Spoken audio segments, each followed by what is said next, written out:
Welcome to Python life YouTube channel. ఈ వీడియోలో నేను 5 ways to Boost productivity at work with ఏఐని use చేసుకొని మన వర్క్లో కూడా మన ప్రొడక్టివిటీని ఇంక్రీజ్ చేసుకోవచ్చు, బూస్టప్ చేసుకోవచ్చు. ఎలా మరి? చాలా రకాలుగా మనం బూస్టప్ చేసుకోవచ్చు. కొన్ని 5 ways అయితే ఇక్కడ తీసుకొచ్చాను. సో ఇప్పుడు మనం కంపెనీస్లో వర్క్ చేస్తుంటాం. సో కంపెనీస్ వర్క్ చేసేటప్పుడు కొన్ని మనం ఏఐతో రీప్లేస్ చేయొచ్చు. సింపుల్ వర్క్స్ని ఏవైనా ఉంటే కొన్ని కాంప్లెక్స్ వర్క్స్ మనం హ్యూమన్స్ తోటి చేపించచ్చు. కానీ కొన్ని వర్క్స్ ఉంటాయి కదా, లేకపోతే ఈ ఏఐని యూజ్ చేసుకొని మన వర్క్ని బూస్టప్ చేసుకోవచ్చు, ప్రొడక్టివిటీ ఇంక్రీజ్ చేసుకోవచ్చు. సపోర్ట్ తీసుకొని మొత్తం రీప్లేస్ చేయకపోయినా కొన్ని విషయాలలో మనం ఏఐ యొక్క సపోర్ట్ తీసుకొని మన వర్క్ని ఇంక్రీజ్ చేసుకోవచ్చు.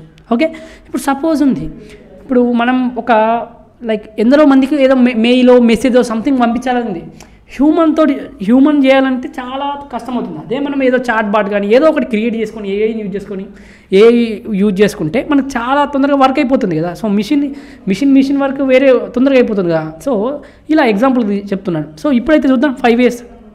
తర్వాత first automation of routine tasks. So మనకు రొటీన్ టాస్క్స్ ఉంటాయి కదండి, ఏం యూజ్ చేసుకుని రొటీన్ టాస్క్ ఉంటాయి. Excel set automating repetitive task and can handle mundane activities. So ఏంటంటే మనం డైలీ రెగ్యులర్గా చేసే యాక్టివిటీస్ ఉంటాయి కొన్ని. సో ఈ యాక్టివిటీస్ని మనం ఏం చేయొచ్చు, ఏఐ తోటి చేయించుకోవచ్చు. వాటిని మనం ఏఐకి ఇచ్చేసి ఏనే హ్యాండిల్ చేయగలుగుతుంది. కొన్ని టాస్క్స్ ఉంటాయి కదా, ఈజీ టాస్క్లు. అప్పుడు నువ్వు ఏం చేయొచ్చు, ఎంప్లాయీస్ ఆ దీనిపైన టైం వేస్ట్ చేయకుండా మోర్ కాంప్లెక్స్ టాస్క్స్ ఉంటాయి చూడు, మన హ్యూమన్ వల్లనే జరిగే కొన్ని టాస్కులు ఉంటాయి చూడు, దాని మీద ఫోకస్ చేయొచ్చు. ఎప్పుడైతే నువ్వు ఈ రొటీన్ టాస్క్లని మనం ఏఐకి బదిలీ చేసామనుకోండి, ఆ తర్వాత మనకు ఏదైనా కాంప్లెక్స్ టాస్కులు ఉన్నప్పుడు వాటిని మన హ్యూమన్ అవసరం ఉన్న చోట ఉంటాయి కదా, కాంప్లెక్స్ ఏదైనా టాస్కులు, అవి మనం అక్కడ సాల్వ్ చేసుకోవచ్చు. ఎంప్లాయీస్ అందరూ అక్కడ షిఫ్ట్ చేయొచ్చు. అక్కడ ఎక్కువ ఫోకస్ చేసినాం, ప్రొడక్టివిటీ ఇంక్రీజ్ అవుతుందా లేదా. సో ఇదొక వే. తర్వాత ఎన్హాన్స్డ్ డిసిషన్ మేకింగ్. సో మన ఏఐ సిస్టమ్ అనేది can analyse vast amount of data to identify trends and patterns. So ఒక హ్యూమన్ అనలైజ్ చేయాలంటే చాలా టైం పడుతుంది డేటాని. అదే ఏఐ అనేది చాలా తొందరగా ఎంత పెద్ద వాస్ట్ అమౌంట్ ఆఫ్ డేటా ఉన్నా కూడా ఐడెంటిఫై చేస్తుంది. డేటాని ఐడెంటిఫై చేసి అనలైజ్ చేసి మనకు ట్రెండ్స్ అండ్ ప్యాటర్న్స్ ఇస్తుంది. This can lead to better informed decision. అప్పుడు మనకి మనం బెటర్ డిసిషన్ తీసుకోవచ్చు. మార్కెట్లో మనం ఎలా చేయాలి, మనం ప్రోడక్ట్ ఎలా ఎక్కువ ఏది సేల్ అవుతుంది, ఎగ్జాంపుల్ చెప్తున్నాను. సో ఏం యూజ్ చేసుకొని మనం మొత్తం ఒకటిసారి అనలైజ్ చేసి ఎంత పెద్ద వాస్ట్ అమౌంట్ ఆఫ్ డేటా ఉన్నా కూడా అప్పుడు మనకు బెటర్ ఇన్ఫార్మ్డ్ డిసిషన్ ఇస్తుంది. కాబట్టి మనం బెటర్ డిసిషన్ తీసుకోవచ్చు. Faster response times. So response time కూడా ఫాస్ట్గా ఉంటుంది. And ultimately more efficient workflow అనేది ఇక్కడ జరిగే ఛాన్స్ ఉంటుంది. సో దీనివల్ల వర్క్ ప్రొడక్టివిటీ అనేది పెరుగుతుంది. తర్వాత కమ్యూనికేషన్.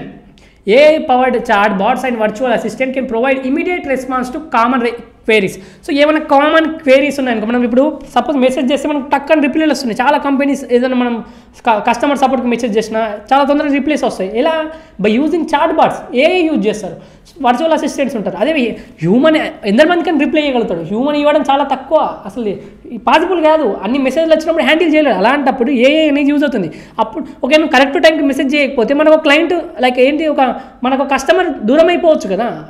అప్రోచ్ అయిన వెంటనే అతనికి రిప్లై రాకపోతే డిసప్పాయింట్ కావచ్చు. అలాంటప్పుడు మనం ప్రొడక్టివిటీ పెంచాలనుకున్నప్పుడు మనం ఏఐ పవర్డ్ చాట్ బాట్స్ని, వర్చువల్ అసిస్టెంట్ని యూజ్ చేసుకున్నాం అనుకో, సింపుల్ అయిపోతుంది మన వర్క్. సో మన వర్క్ ప్రొడక్టివిటీ పెరుగుతుంది, మన బిజినెస్ ఇంక్రీజ్ అవుతుంది, మన సేల్స్ పెరుగుతాయి. అన్నిట్లో మనకు మంచి వర్క్ ప్లస్ సేల్స్ అన్నీ పెరుగుతాయి. కాబట్టి మనకు ఫైనల్లీ మనం ఏంటి లాభపడతాం.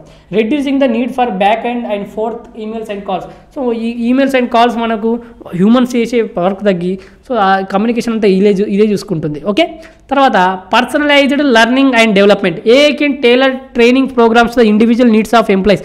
ఏదైనా ఎంప్లాయీస్కి మనము ప్రతి ఒక్క ఎంప్లాయీస్కి మనం ఏదైనా ట్రైనింగ్ ఇవ్వాలనుకున్నా కూడా ఒక్కొక్క ఎంప్లాయీ ఇంకొక అతను ఇచ్చే బదులు ఏఐ తోటి మనం personalised training, learning and development ఇప్పించచ్చు.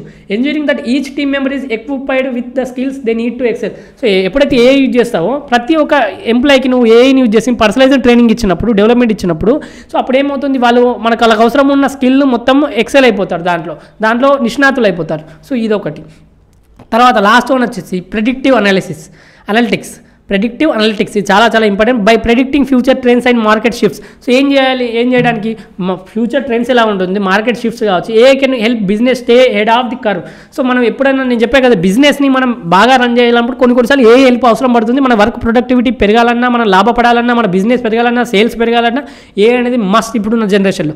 So ఏ వల్ల మనం ఇప్పుడు చూడండి ఏదైనా మెయిల్స్ కావచ్చు, మెసేజెస్ కావచ్చు, రెస్పాన్స్ కావచ్చు, ఇలా మనం ఏదైనా ప్రెడిక్ట్ చేయడం కావచ్చు, డేటాని అనలైజ్ చేయడానికి కావచ్చు, అనలిటిక్స్ మనకు వస్తాయి. సో దీనివల్ల మనకి ఏ వల్ల చాలా యూజ్ అవుతుంది. సో ఏఐ, సో ఈ 5 ways అండి, 5 ways to Boost productivity at work with AI అని చెప్పాను కదా. సో ఏఐ మీరు ఏఐ నేర్చుకోవాలంటే ఫస్ట్ పైథాన్ నేర్చుకోవాలి. పైథాన్ నేర్చుకోవాలనుకుంటే కామెంట్లో మనం పెయిడ్ కోర్స్ రన్ చేస్తున్నాం, ఫుల్ స్టాక్ పైథాన్ కోర్స్. ఒకసారి అన్ని డీటెయిల్స్ చెక్ చేయండి. డెమో లింక్ ఉంటుంది, డెమో చూడండి, డెమో నచ్చితేనే జాయిన్ కండి.